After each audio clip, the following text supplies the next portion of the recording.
is no place to escape to. This is the last podcast. On the left. From your grave. That's when the cannibalism started. What was that?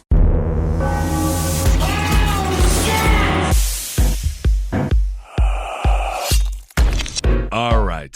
So why don't you just start off with your rambling as you always do that? Oh, you want me to start off with some kind of... You always start off with your rambling. I always start off with some rambling. You don't think that it's a genuine capture of our conversation as three friends who've known each other for 20 years? Yeah, that is very true. Maybe it is. Maybe it's not. We'll ramble on then. Oh, God. I tell you what, I am 5 pounds lighter from... I know. We'll talk about this on Side Stories. I don't want to ruin Diana's lunch. We have a can't very believe special you. guest here today. I want to be classy. I want her to feel You don't want to talk supported. about Fat Boy Zabrowski being not forced to eat cream, but he couldn't resist. Therefore, there was some liquid runs that We'll get happened. into it on Side Stories. Jackie had a birthday celebration. Long story short, I was sick for a long period of time. I had to miss You know our you episode. can't eat cream. But I also tried to call in from the toilet Oh, my to God. the radio show, and All right. it was too busy. I know. I had a lot of calls because they felt so bad for me. Welcome to Last Podcast on the Left, everyone. I am Ben, hanging out with Henry and Marcus. And we have a very special episode for you all today. The Last Drive-In with Joe Bob Briggs. You've seen it. You love it. And who do you love the most? It's Darcy the Mail Girl, a.k.a. Diana Prince. She is on the show with us. Thank you so much for hanging out with us three weird, sweaty men. Yeah. Oh my God. I am so honored. Thanks for having me. You know, this seriously, Diana, this is so cool. I feel like what you bring to Last Drive-In is like, yeah, Joe Bob, you write the script, and he knows everything about movies, blah, blah, blah, blah, blah. No, we love Joe Bob. Seems like you're kind of criticizing Marcus a little bit as well. A bit. He's the Joe Bob of our podcast. I'm Darcy the Mail Girl. Yes, you are. But Diana, your encyclopedic knowledge of horror films at the Last Drive-In comes across so crazy that we wanted to have a little bit of a discussion about summer horror films for Last Podcast on the Left, and I couldn't think of another horror movie expert that I would want on here to help guide us and educate the audience as to what the hell a summer horror film would constitute. What are the hard rules of a summer horror film, and what are some of the best in the catalog? To me, I love a summer camp film. Like, I just love that feeling. And you can't really relive summer camp that easy anymore, but you can kind of live through that genre, which is, I don't think there's a summer camp movie I don't enjoy, really. I'm going to say, I agree with you, Diana. I think we need to see male and female nipple. Of course. That's a summer movie because it's hot out there. Oh my God, I better take my shirt off. You know, there has to be something that is sensual about a summer horror film. I mean, I think that's a good element. I think it's a common element. Short shorts, no bras. Not mandatory, but I definitely enjoy it for sure. Yeah, I mean, I think anything that evokes the feeling of summer, that evokes like either the fun of summer or just the general temperature of summer, something that feels hot, you know, especially like a Dog Days summer movie. Like, it's got to feel real hot. I was talking about this with Natalie because that's my thing, right? Because to me, summer horror films are, because what I remember from as a kid, it's like the tentpole summer films, like something about it, like something you eat a lot of popcorn watching. You know what I mean? Like, in my head, a summer monster movie is a lot of, it's like, you know, because that's where we put us during day camp, where they didn't know what to do with us because I was in Queens, right? So there was no outside area, so they just put us in the movie theater and we just would watch whatever was there. And that's what I remember. It's like, it's actually, it's hot outside, but where I am inside is actually very cold. For example, not a summer horror movie, The Exorcist takes place inside, kind of rainy. However, I'm going to say the entire Jason Voorhees Friday the 13th series, all of those are summer films. You've got skinny dipping, you've got water, you've got counselors. I used to watch those literally every single night during summer. I'd watch a different Friday the 13th. So those to me are the ultimate summer. I agree. I hate watching them during like October and stuff. A lot of people consider them Halloween movies, but no, to me, it's summer. It's so funny because I feel the same exact way. Friday the 13th are not attached to a time period for me. I like summertime specifically, though. I mean, like in terms of not watching them around Halloween. I don't feel like watching them during the Halloween season. But are you, Diana, a person that goes through, like, do you go through franchises? Like, are you one of those, if you start a franchise, you have to finish it? Is that just my OCD? If I've never seen it before, maybe, but not generally. Like I'll watch 6 and then I'll watch 4 and then I'll go to a different franchise altogether. I'm fine with that. So that's probably you. It's too kinky for me, man. I got to do top to bottom. Like it's always thorough and from 1 to the remake, and I don't know why. Well, yeah, I mean, if you just hop right in with Saw 4, you're going to be totally confused. Why are they cutting this man's penis off? I need to know the backstory. I mean, that's the point. I mean, I think the only franchise that I have to watch 1 to whatever is Hellraiser. I have to watch it. I mean, I can watch Nightmare on Elm Street and Halloween and Friday the 13th, all fucked up, but Hellraiser, got to be in order. It's because the number 1 is technically the best one, even though I do believe that Hellraiser 3 needs a lot more love. Yeah. Zeitgeist. Yes. Because of CD Head. CD Head's amazing. And Camerahead is also, I think Camerahead is an underrated Cenobite. I completely agree, and there's something very powerful and poignant about both of those characters. Diana, when did you start to get into horror movies?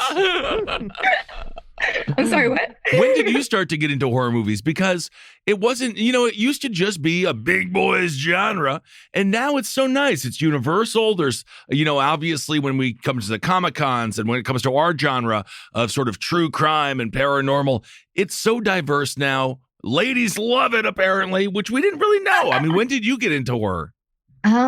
Since forever. Like my dad was really into it, so I'd kind of sneak in when he was watching stuff and get terrified and run out. But when I was finally brave enough to watch on my own, the first one I watched was Friday the 13th Final Chapter when I was probably about 10-ish. And I was in love with Corey Feldman. So I was like, I have to watch and find out if he lived. Like I had to watch the whole thing, even though I was scared. But I got through the end and I felt like so brave and powerful. And I'm like, I made it past Jason. I saw boobs. This is the greatest thing I've ever done. More right now. So from then on, it was like everything I could get my hands on. You know what the first pair of cinematic boobs I ever saw? What was that, Henry? It was in the movie Repossessed. Do you remember the Leslie Nielsen? The Exorcist, yeah.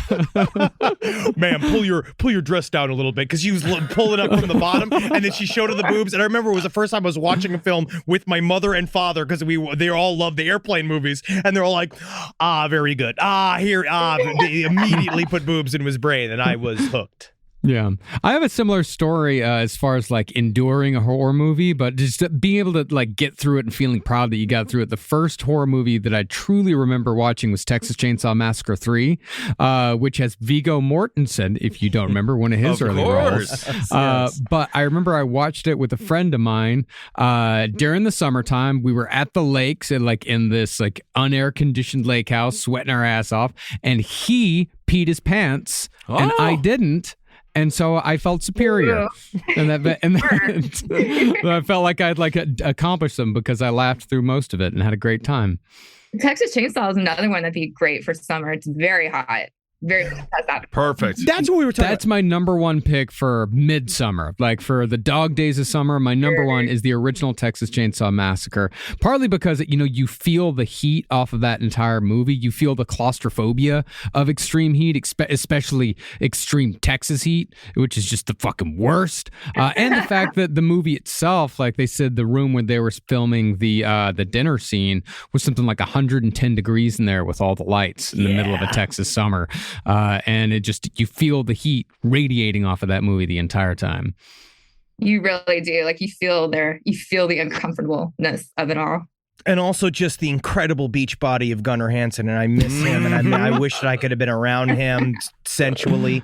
Maybe that'll go to my first pick, because in the summertime, a lot of times, weirdly, I think the summer, which we've seen in the last couple summers, it's also a very intensely like political time an intense time, especially recently. And there's a movie I watch every July 4th that I love. Besides just, wait till we talked right before we started recording, The Last Drive-In finally showed Uncle Sam. Oh, Uncle Sam, fantastic. Dude, you have no idea how I had to fight for that because not everyone is a fan of cheesy 90s flicks like I am. And I was just, that is such a must watch at July 4th for me. So I was just so excited we got to show it finally. I mean, I love feel that like movie. as 90s babies, we were blessed. We had some fantastic films that you would just go, and this was back in the day for you youngsters out there. You used to have to go to a place called Blockbuster Video. Oh, yeah. Or Family Video. And you would Or pick Hollywood. or Hollywood Video, and you would pick the horror film based upon the cover, which was never indicative of how good the movie was. Not necessarily. But sometimes it slid in, but I also find Uncle Sam had a kick-ass freaking cover. But the 90s had a rash of films that were all based upon fear of having a job. There was The Dentist, Ice Cream Man, Dr. Giggles. Oh, the best. Oh God, I'm so excited. But- Tell me more, baby. But July 4th, July 4th, I love to watch Tales from the Hood. Because Tales from the Hood has a full-on, there's something about it, I always, before a July 4th party, I always find myself turning it on in the morning.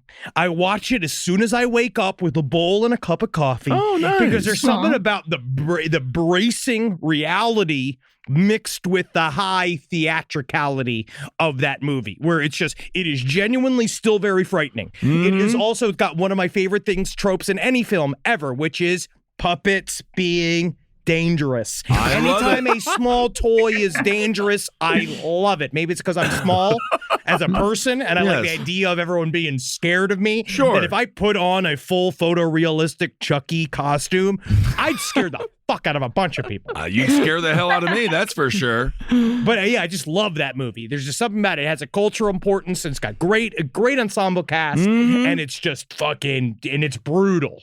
What would be your go-to if you have to choose July 4th, Diana Prince, Darcy the Mail Girl? What are you bringing? What are you bringing to Joe Bob? Well, I mean, Uncle Sam was my number one, but if we're excluding that, then I Know What You Did Last Summer is another go-to. They're like a double feature. It's beachiness, and not only is it a beachiness, but it was filmed in Wilmington, and I'm from South Carolina, so it feels very at home to me. It's like it's at home during the 4th of July. So I love that vibe. I'm going to say this right now. Underrated actress, Sarah Michelle Gellar. True.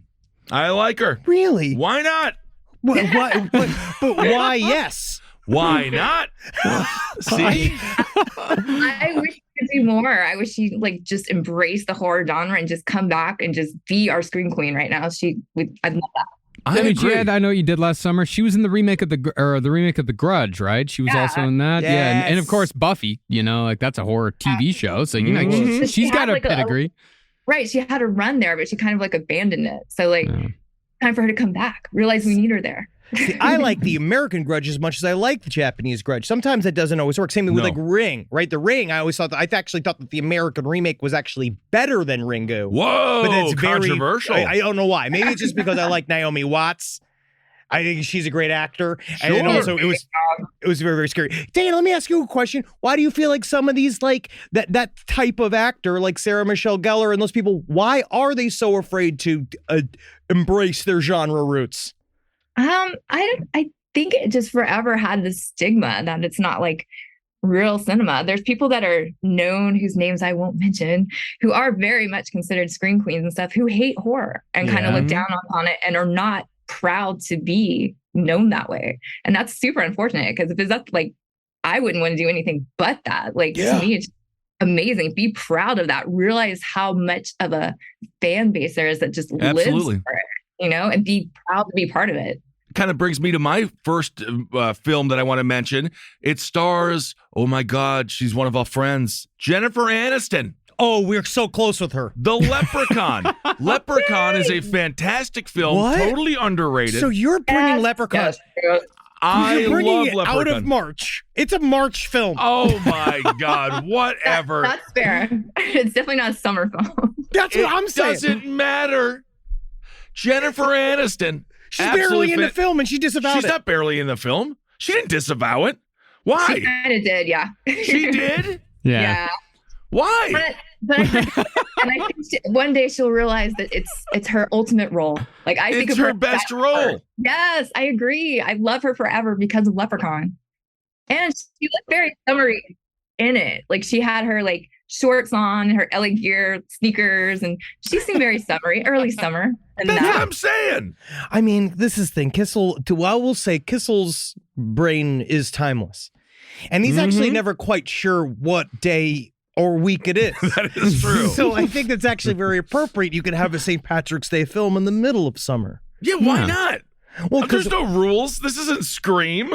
Well, my first official pick, you know what? And I'm going to go a little bit backwards here. My end of summer pick actually is Scream. Because Scream is, first of all, Scream is a blockbuster movie. Which is the definition of a summer movie. I believe it did come out during summer. And for me, the end of summer, it came out during December, actually. It came out in December. Shit. No shit. Yeah. So you're fucking wrong, Marcus. Where's your script? Where's all your answers? This is what Diana's here. Regardless, maybe it came out on video in summer because I remember seeing it for the first time in summertime. Go ahead. No, Diana, when did it come out? Summer in Australia, right? So that counts. There you I go. suppose so. All right, cool. I grew up in Australia. Nobody knows that, but I grew up in Australia. They have rocks there, But too. regardless, I do feel like it. Like it feels like a summer film to me, at least. Like it feels like that, big blockbuster hit, and that transition into September. I don't know. I mean, even though I'm almost 40, that's still like school time. And Scream is such like a high school movie, and it feels like the beginning of the school year when all the possibilities are there and nobody said no to you asking them out on a date yet. Well, technically, that is so much more wrong than mine, because by definition, if it's a school movie, it can't be a summer movie. Well, it's an end of summer film, because that's the one thing I do want to talk about. This is the transition time, right? Because I feel like people get a little bit. I think the old word is that people get upset, right, about this Halloween taking over this time period. But I say, fuck you. And fuck them. More Halloween. That's what I say. You fucking. You know what else technically needs more representation is Thanksgiving, sure, but. Fucking Halloween, we need this time period. Absolutely. And so Halloween owns the last week of August to the end of October. If anybody says anything different, I mean, what are we going to do? I want to get into a shirts off fight with you. I'm right there with you. But that's why I think Scream's an appropriate choice, because it's about the transition. That's right. Absolutely. Well, that's an interesting point when it comes to horror, the genre. It does show transition. Oftentimes puberty is involved. And there's a lot of different changes that go on with the characters in horror movies that represent our own personal lives. Diana, what is an example of a horror film that shows a transition from the lead character to the mostly heroine that they turn into? That's what's so awesome about the genre that does not get enough respect, is how, as you mentioned, Diana, it's empowering. You know, I mean, it really is an empowering genre for women.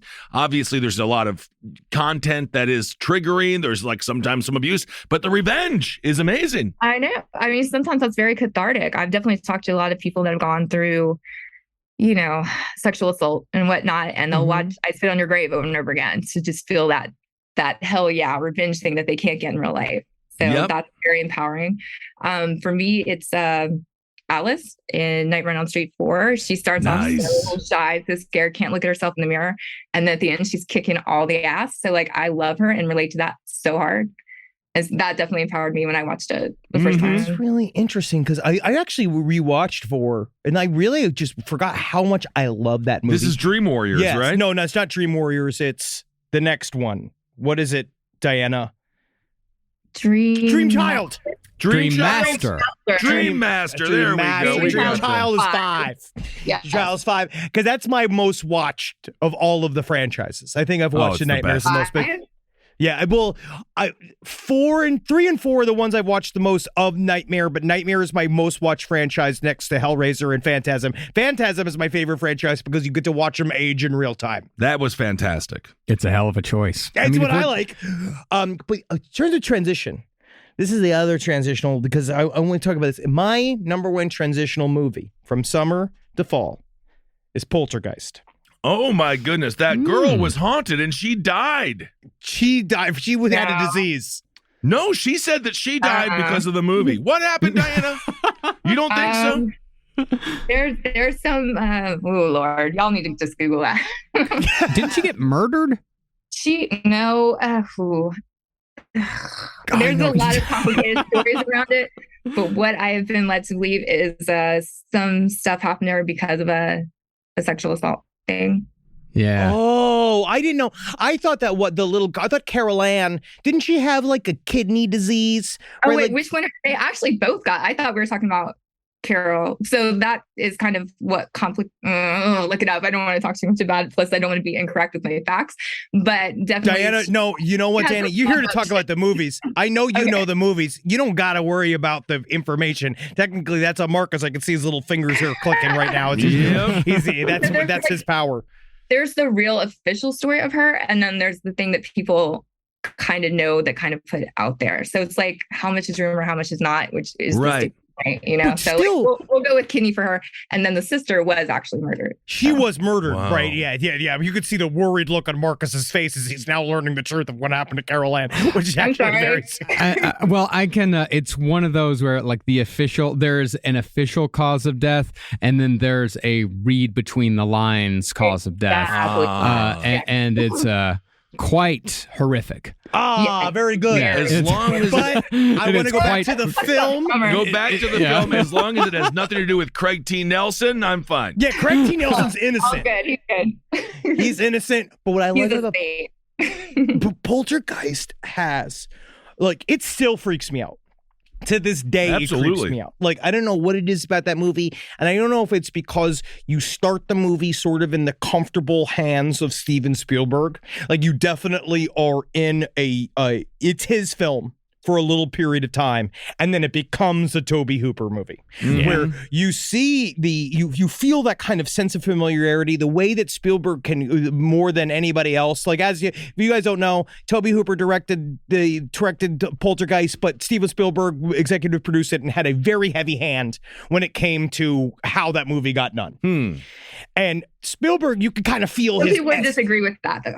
I know some people would, but you look at it and it has you can kind of, to me, I see the Tobe Hooper DNA and I see the Spielberg DNA strands in it. And you could kind of see why it made it a perfect horror movie in a way, because you love this family. I feel like that's where the Spielberg element kind of comes in, where you look at I know that like that whole group. I wish that Craig T. Nelson was my dad. You really do, huh? Yeah, I mean, in that movie, he's really understandable. As long as he wasn't molesting anybody, I think it's great. Well, of course, he went on to be a coach. We never know. Well, I think that is fantastic. I'm blanking on the name of the movie that I want to mention. Isn't that fascinating content? It is great. It involves children. It involves the 80s style genre. But I want to keep talking about Poltergeist because you got the real skeletons in it. You got the fucking, what's her name? Tiny woman. Zelda Rubinstein. This house is clear. That one? Wow, that was good. She's the greatest horror actress of all time. Diana, did you ever meet Zelda Rubinstein? No, unfortunately, I wish. Who's your favorite that you've ever met? Well, question. You mean favorite before I met them or still after? Oh, no, don't worry about maybe. Both. Yeah. What about both? What about both? You ready to burn a bridge? Come on. They weren't here. Bridge. They don't know. Burn that bridge. Favorite of all time that I've met. Let's go Barbara Steele. She's great. Okay, fantastic. That's very nice. There's no Zelda Rubinstein. No, it's Yeah. not. Yeah. Say my favorite moment in the entirety of Poltergeist is the paranormal researcher ripping the flesh off his own skin, off his own face. That's great practical. Well, that's such a good example of practical effects looking obviously fake, and yet it still freaks you out because it has that dreamlike quality. And that's the most important thing, is having a good special effects person on there that has tangible, real, goopy. I hate these CGI special effects. Where are you on that, Diana? What's the perfect mix of CGI and good, tangible special effects? if it can help you save the budget, then I understand CGIs, and I don't hate it automatically. But if you can do practical, like always, that's the way to go, in my personal opinion. It just takes me out when you know it's not really there. You know, I feel like a movie that just did it perfectly was the remake of The Mist. Yeah. That was just like such a perfect mixture of CGI and realistic effects. True. No, I love that one, man. I feel like that's a good one. But hey, Dana, put it to you. What do you think's the best digital effects you've seen in a horror movie? Because I might put I might put Drag Me to Hell. Yeah, Drag Me to Hell. Good. I would put there. That's close, but it was kind of over I still feel like it was over top, but they did. I think. Well, the final scene, they dodged it. They did a little too much CGI, but that's all right. What movie does it right, Diana? Just pure CGI? Yeah. Like, what do you think? Like, what's one of you're like, yeah, that's pretty good. Besides Hogzilla. Hogzilla. Practical in there too. Yeah, I do. Yeah, they have that one big hog head in it, which is pretty fucking sweet. Oh Lord. Any like ghost type movies? Let's go like House on Haunted Hill remake, maybe. I very really good. Did that one. You and Natalie, my wife Natalie, is obsessed with that movie. I was shocked how good it is. Yes, she loves that remake because I'm on your side, Diana. Where like there's certain types of horror remakes I like. Like I love the Evil Dead remake. You know, that was something I was going to mention as far as CGI done right. I think didn't that one use a fair amount of CGI? Well, it had gallons of good blood in it. Yeah, real blood. Yeah, it was a good mix, a good example of a perfect mix-up. Yeah, well, I think that was 10 years ago. I know, dude. Why did I feel like that would just happen like last summer? Isn't that crazy? I think when it comes to ghosts, CGI is better. Agreed. In many ways, because that's the one time that it can be superior, I think. And 13 Ghosts. 13 Ghosts. I almost chose 13 Ghosts as one of mine because I absolutely love that movie. Choose it. But no, I got a better one. Okay, I was going to say The Frighteners, very fun, and that's also that's a summer movie, right? I don't know. That feels more like a fall movie to me because everyone's wearing jackets. You know, I'll give him this. That one, jackets, huh? No, that one, I'll give him that if he wants to have that one. Yeah, I got Leprechaun and Frighteners. If you want to stay in the realm of Peter Jackson, though, I would argue The Dead Alive is a pretty good summer film. It's romantic. Or would that be more spring? Fuck! It doesn't matter. Rise from your grave. Have a packed schedule this fall? HelloFresh has your meals covered with a weekly selection of over 30 recipes and more than 70 convenience items, all delivered to your door. Skip trips to the grocery store and count on HelloFresh to make home cooking easy, fun, and affordable. That's why it's America's #1 meal kit. Every HelloFresh recipe includes ripe, just-picked produce that travels from the farm to your door in less than a week. HelloFresh is 25% less expensive than takeout and is even cheaper than grocery shopping, too. HelloFresh isn't just for dinners. Shop HelloFresh Market for quick breakfasts, wholesome snacks, and even desserts. You'll find everything you need to satisfy your craving without stepping foot in the grocery store or mini-mart. I love HelloFresh. I like the chicken recipes, and I certainly love to eat them and give some to my dogs.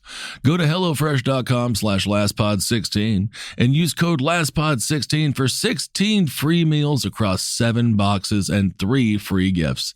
That's HelloFresh.com/LastPod16 and code LastPod16 for 16 free meals across 7 boxes and 3 free gifts.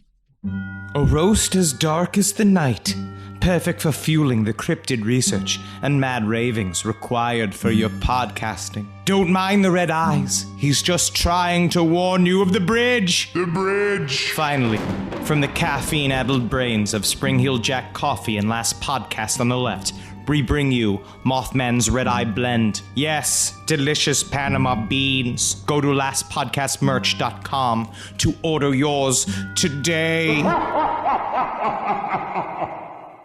Well, I would say, if we're talking about that transitional period between spring and summer, something that sits right on the edge, but I would argue for this being a summer movie because it is an introduction to summer. I would recommend everybody watch this next year on May Day, the original Wicker Man. Yeah. we're trying to show that around that time. So fingers crossed it works out. Yes, please. Yes, please. absolutely. No, the original Wicker Man is just so the soundtrack is fantastic. Actually, Christopher Lee argued that it was a musical at the end of the day.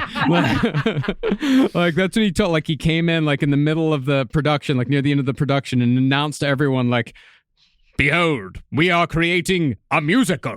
Whoa, all right. Christopher Lee. Yeah, and everyone's down for it. I actually didn't mind the Nick Cage remake. I hated it. I hated it. It's not even. It's fine as a 3.5 minute YouTube montage. Not the bees! I mean, he didn't want the bees. Makes all the sense in the world. Yeah, but the original Wicker Man is so good. In the remake of Wicker Man, do you have any problems? Like, Nat and I both were laughing the last time we watched it. Was laughing because of just how many women he punches in the head in the last 25 minutes of that movie. I'm fine with that. If you deserve a punch in the head, then go for it. It was so funny. But also, do you think this is another controversial thing? Maybe I'm wrong. I think they took the bees scene out of the movie for digital streaming. Did they? No way. The bee ending was an alternate ending. And what? So they had, there was 2 endings to that movie. There was the bees, and then there was just putting them in the Wicker Man and lighting them on fire. No fucking way. Come on. Because I went looking for the bees scene again because the first time I watched it, we lost our minds, right? We just like love that scene. It's a brilliant scene. But I haven't seen it since because I thought like they cut it out like they did with the sad song in Muppets Christmas Carol. They cut that out too? Yeah, they cut the sad song out of it because kids hated it. I mean, who cares? It's not for, not everything is for the kids. Everything is, man. Everything's for the TikTok generation, man. Speaking of Wicker Man and summer, I'm going to go with Midsummer. That's a good one. Now, is that a fucking summer movie? It is. It's literally called Middle of Summer. It is. Yeah. That one counts. And they also Yeah, it burn does people. count. And they dance Yeah. around. And also Wicker Man, the location of the original Wicker Man is Summer Isle. And Christopher Lee's character is Lord Summer Isle. Oh. Diana, what's your favorite cult movie? Cult movie? Like this, like that style of like witch cult, like, well, I guess folk horror, you'd put that in. Yeah, Sure. folk horror. Surely. Oh, cult? That's a tough Not one, though. a genre I love. Yeah, it can go in and out. I just recently watched V on Shudder, the VIY. That was actually surprisingly very good. And it is one of the first Russian language movies that were allowed to be distributed outside of Russia. That's not for me. You know what? I'm going to say best cult movie, horror film of all time. And if you fucking disagree with me on this, Diana, you're allowed to disagree with me because you can do whatever you want. But if Marcus and Henry do, then I'm going to quit the show. It's Rosemary's Baby. Sure. Oh God. Oh God. Disagree so hard. I hate it. Whoa! Wow. You don't like Rosemary's Baby? Hate it. Why don't you like Rosemary's Baby? This is unbelievable. It's just, I had heard so much about how great it was, and then I went and watched it, and it's so boring, and nothing happens, and it's not scary. I just hate it so much. I'm so mad at it. Wow. Fascinating. Because of TikTok. Yeah. That's what I'm saying. You're blaming TikTok? TikTok did it. That's what happened. She's used to the sound bites. Okay. I love the slow burn. Yeah, I'll say I love Rosemary's Baby, but in that same, I guess, realm, that same arena, what do you think of The Sentinel? It's not my favorite either. I'm not a big Sentinel I love The Sentinel so much. I was just gonna say, like, a great thing we get to do on our show is show things from all genres. Even if I'm not a fan, I'm happy. I think we might be getting to show that soon. So I'm happy to use other people to it, even if I'm not the biggest fan. Same with like the Changeling, kind of like. Yeah, love the Changeling. I was very vocal about how I'm not a huge fan, but I know lots of people are. So I'm glad we get to show it and give people a chance to figure it out for themselves if they're fans. I will say, Diana, I think that the Changeling's kind of boring as well. That one I do think is boring. But what I would the Changeling. But this is why I like Last Drive-In, because I feel that truly my tastes are directly split between Diana and Joe Bob.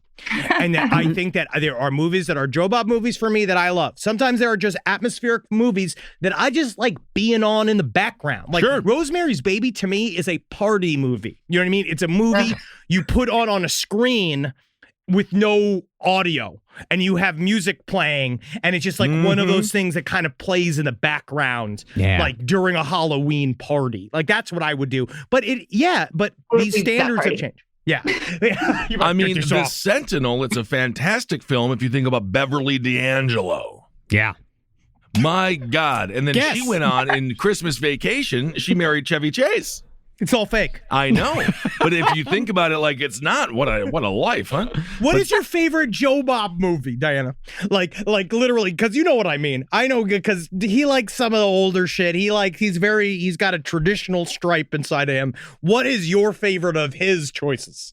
Well, his favorite of all time is Texas Chainsaw Massacre, so that's definitely a good one. Oh, He's also a big fan of Next Generation, Texas Chainsaw Massacre, which I agree with, and a lot of people are not fans of that one. Yeah, the one Next with Renee Generation. Zellweger? Yeah, and Matthew McConaughey. I guess I got to watch it again because the first time I watched it, I hated it so much. Super fun, and he's such a purist with Texas Chainsaw, and he still loves it. So I love that he champions that one. I mean, the new Leatherface is another film that I absolutely loved. It was like written by a fan of Leatherface, the most recent one that came out this year. I mean, Leatherface got his revenge on all of these people who were quite mean to him. And I love when the monster gets their revenge because he's just a big boy with some kind of bizarre disease, much like Jason Voorhees. When they kill all of these handsome people and beautiful gals, I just think it's a beautiful thing to see. I had so much fun watching. Me and Carolina just had we just sat on the couch and just spent an hour and a half going, yeah, go Leatherface, go Leatherface. Yeah, look at all the blood. Oh, the bus is full of blood. It's a blood bus. Fuck yeah. Diana, I don't know if did you see the new remake of Leatherface? Did you see Leatherface? Well, are you talking Leatherface or the Texas Chainsaw Massacre? Leatherface, the one that came out. The one that just came out. Yeah, it came out this year. So that one was Texas Chainsaw Massacre, right? The one with the bus scene. That's what you're talking about. Yeah. Yeah. So as a Texas Chainsaw Massacre movie, I can see why people don't enjoy it, but as just a fun slasher, like I love the kills. It was fun. Yeah. Joe Bob, however, not a fan. No, he was upset. Why was he upset? Well, it's because I will say, because my criticism of the film was that they missed some of the subtleties of the character of Leatherface, truly, where Leatherface wasn't just a rampant maniac. These people were coming into his home, and he was at first trying to bridge some form of communication with these people. When was the communication? Well, it's because as a boy, he didn't know that he needed to be more outwards to strangers, and his family actually kept him very sheltered, which is why he was so scared when these people came and disturbed the peace of his home. And that's why he reacted in the way he did, killing them. And because Grandpa distilled in him this lesson. So I feel like that's what the new one missed, was a little bit of the subtleties of family. I feel like the new one got revenge right, because it was one of the first, it was maybe the only Texas Chainsaw Massacre where the people that were killed all deserved it. Yeah, that's because they awesome. Screwed him over. That was his house. That was his mama's house. They killed Leatherface's mama, and just like Jason, he's a mama's boy. You mess with the mom, you're gonna get killed. That's what I love about him. As a mama's boy, I think it's great. Did the mechanic deserve it? I don't remember anything that he did to deserve his awesome kill. He was just annoying. Mechanics are price gougers, and they lie to us about what's wrong with our cars. Absolutely. Also, there was no one in that town. So what was he fixing? I don't know. He was living a lie. I mean, what I loved about the new Texas Chainsaw Massacre, is that it was so goddamn visceral. Because when you watch the original Texas Chainsaw Massacre, which is not just one of my favorite horror movies, but one of my favorite movies in general, like the famous thing about the original Texas Chainsaw Massacre is that there's very little gore. There's very little blood, and you don't see most of the kills. It's grimy atmosphere. Yeah, it's super grimy atmosphere. Just makes you feel gross, and it scares the hell out of you because it's in broad daylight. But this one, but that's the thing about it, is that you wanted that. You wanted to see the fucking chainsaw going in. You wanted to see a decapitation. And this one, it gave you everything you wanted. It really did. There's nothing wrong with that. There's absolutely, and there's nothing wrong with enjoying it either. And unfortunately, that's what it is. It's because our lack of attention span. That's what this is all about. Yeah. It's TikTok. That's just, it's done. And that's why I want to add my third and final film to talk I think there's one aspect of the summer film that we have not broached, which is, I believe, that one of the pillars of for a horror movie to be considered a summer horror film is the monster movie. Gotta have a monster. I think the monster movie at a theater or at a drive-in is one of the best ways to spend a summer night. It's my favorite shit. So I was trying to figure out like what summer, but then I also kind of like had this kind of split in my mind. Technically, you know, the best monster movies of all time are probably, I would put up there Shin Godzilla. I would put one of those up there. But I feel like the Godzilla films are probably more like sci-fi, right? Sci-fi, yeah. Mothra, Godzilla, sci-fi. So in my mind, the one I wanted to choose was The Host. Oh. I love The Host. And I think, again, it kind of ushered in the modern self-conscious horror movie. It's kind of meta. It kind of makes fun of the genre itself, but also is in and of itself a very compelling horror movie. And also just like, it's just good. It is good as fucking hell. And it's scary. And it's got a lot of violence. What's the name of this goddamn movie? I'm Super 8? Not Super 8. It's not Super 8. Monster Squad? You thinking about Monster Squad? I think it's Super 8. Yeah, it's Super 8. That's a sci-fi film. Yeah, it's got counts. Kyle Chandler in it. I've never guessed that one. That counts. Sci-fi horror, they're friends. I would say we're leaving out a big one, which is shark movies. Ooh. Like Jaws, you have to watch in the summer. There's no other time. I know, but then I felt like I wanted to impress you, Diana. I just wanted you to. I wanted to choose something else besides it. But yes, I love Jaws. What is your favorite shark movie, Diana? It's got to be Jaws. Deep Blue Sea. Oh my Deep goodness, Blue LL Cool J. Hello. Yeah. New generation. Yeah. This is what happens when the kids take over the airwaves. I mean, I just love it. And I mean, it is a lot of CGI in there, but I'll take it and it's fun. And that first time when I saw Samuel Jackson with his speech and then, you know, yeah, like it was just amazing. So mind blown. And I keep going back to that one. That's my go-to shark movie. All right. I mean, when it comes to in-water horror, number one, open water's horrifying. That's horrifying. Mm-hmm. That's very, just, very scary. That just reminds me I can't swim. Yes, and the entire thing just takes place in the water, and to make it cinematic and to make it dramatic is actually very difficult. Also, the remake of Piranha 3D is immensely freaking fun. And the kills are great. I forget the name of the porn star in it. She had big old boobies. But Brie Olson. No. It might be. No, it was. It wasn't Brie. No, it was. Riley? Was it Riley? No, it was a gal that had massive. She's smaller. Oh my goodness, what was her name? But her death was so funny. Riley Steele. There you go. I don't know if that was. It was Riley Steele. It was. Yeah. I'm clicking. It's her subheadline is American pornographic actress. Well, that is absolutely certainly her. Fantastic. Well, good for her. I was doing porn at that time. And I was so jealous. I was like, how do I get in Piranha 3D? You just got to go through the Shudder pipeline. And now don't worry, Diana.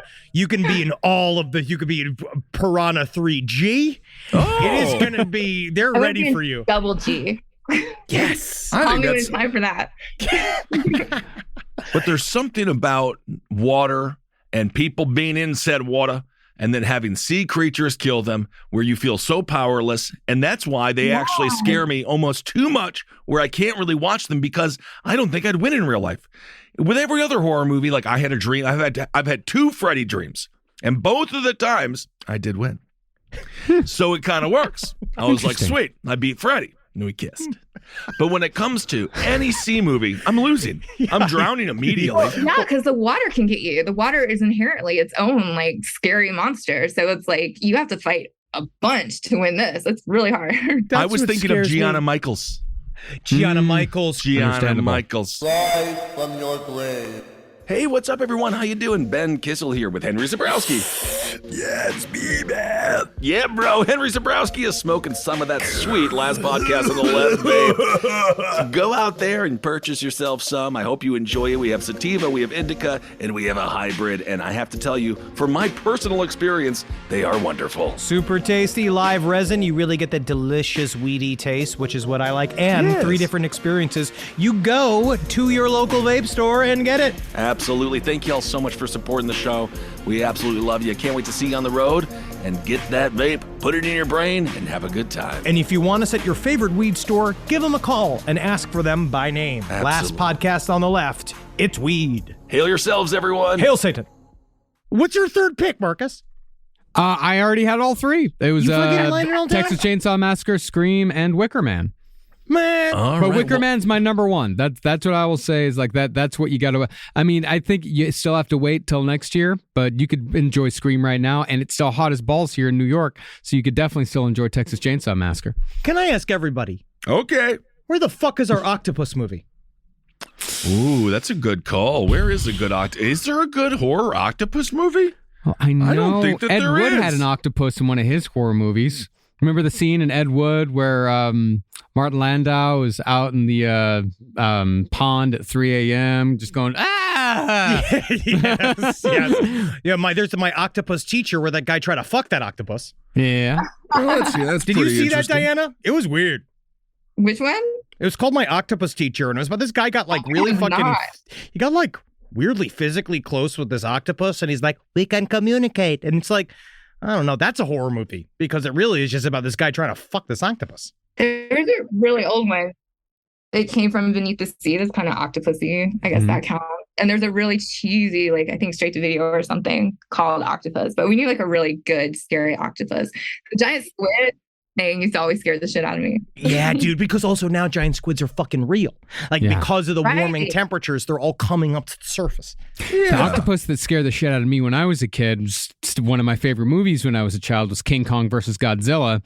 There was a big octopus fight between King Kong and an octopus, and it was quite creepy because they used a real octopus and then they just threw an octopus on a guy in a monkey costume, and he had to wrestle around with it for about 10 minutes. It was a very long fight. You know what this is, Diana? And you got to get this in Last Drive-In. It's the movie Dagon.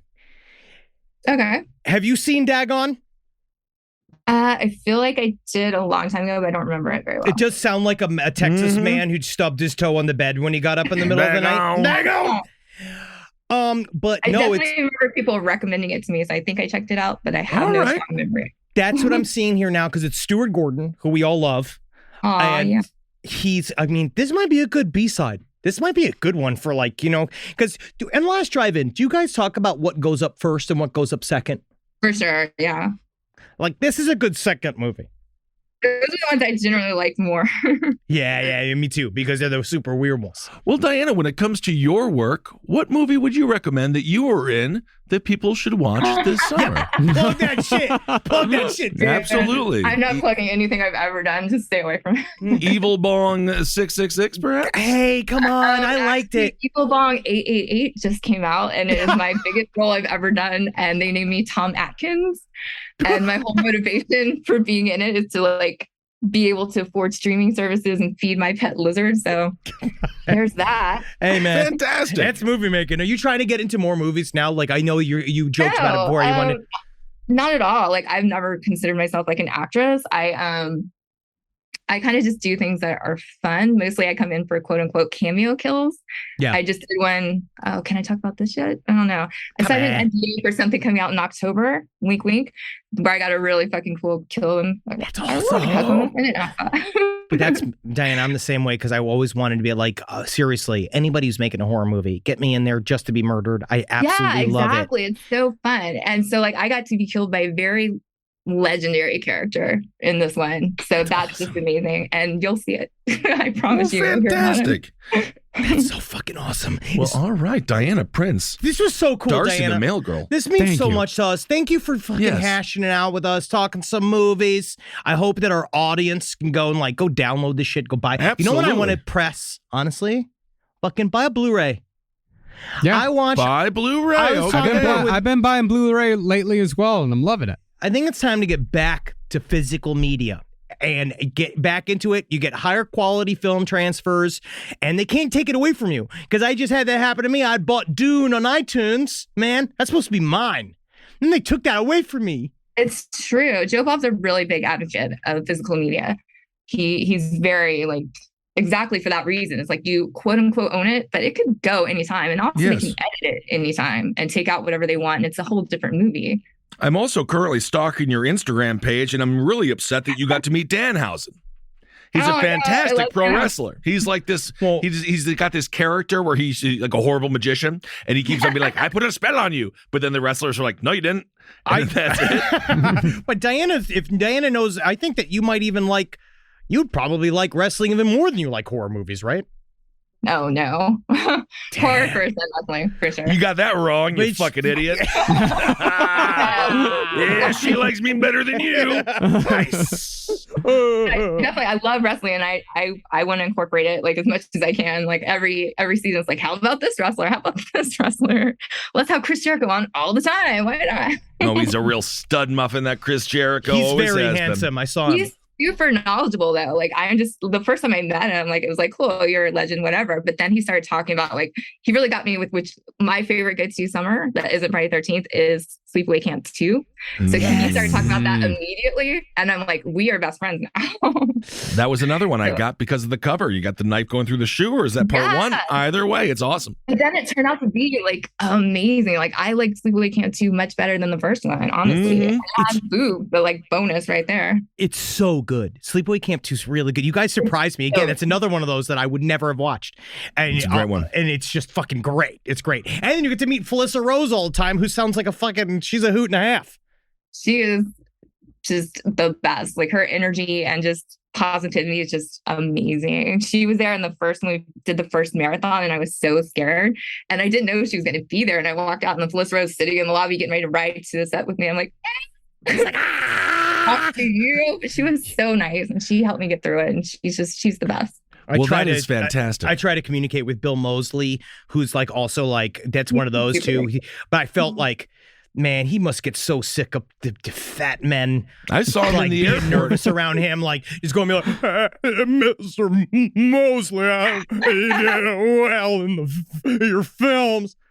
I was so scared of him. Like for the first 10 times I met him or so, I'm like, you are very scary, sir. Even though he's like the nicest person in life, all I can see is his characters. So I'm like, okay, stay away. That's the thing is, think about that. If you're married to Bill Moseley, I mean, Diana, you probably like this because you like these guys scary. But it's like Bill Moseley, like him being like, good night, like him like kissing you good night. It's like it's a lot. That's very scary to be up close to those lips. I love it. I was up close to him. I saw him at LAX, and I gave him a big old hug. But he was totally uncomfortable. You're 6'7", 300 pounds, so they have to take your hug. Well, maybe he thought I was like Leatherface.